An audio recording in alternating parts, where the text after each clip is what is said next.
ඔන්න අද ඉදන් මගේ කෑම උයන දඩයන් කරන ලස්සන වීඩියෝ ගෙනවා මාව දැන්න සබස්ක්‍රයිබ් කරලා ලයික් කරලා කමෙන්ට් එක ගන්න. ඔන්න අද මස් ටිකක් ලැබුණා අපි යන් ගිනි මැලයක් ගහගමු. අපි දැන් පුච්චගමු.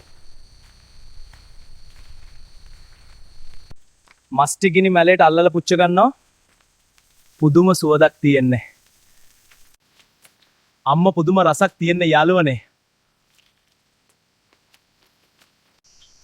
තවත් මේ වගේ ලස්සන වීඩියෝ බලන්න මාව සබස්ක්‍රයිබ් කරලා ලයික් කමෙන්ට් කරන්න මගේ ශ්‍රී ලංකද්දා channel එක. ඔන්න අද මස් ටිකක් ලැබුණා අපි යන් ගිනි මැලයක් ගහගමු. අපි දැන් පුච්චගමු. මස් ටික ගිනි මැලේට අල්ලලා පුච්ච ගන්නවා. පුදුම සුවඳක් තියෙන්නේ. අම්මා පුදුම රසක් තියෙන්නේ යාළුවනේ. තවත් මේ වගේ ලස්සන වීඩියෝ බලන්න මාව සබස්ක්‍රයිබ් කරලා ලයික් කමෙන්ට් කරන්න මගේ ශ්‍රී ලංකද්දා channel එක.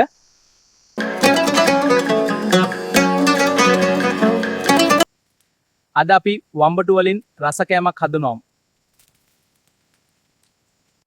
මුලින්ම වම්බඩු සෝදලා ලුණු හා මිරිස් කහ ගාලා කොට්ටක රදවා ගන්න යාළුවනේ. ඊට පස්සේ වම්බඩු ටික අපි පුලුස්ස ගමු යාළුවනේ. ඔයාලත් මෙහෙම හදලා ගන්න බලන්න මාවත් සබස්ක්‍රයිබ් කරන්න එකෙන් ඔයාළුවනේ.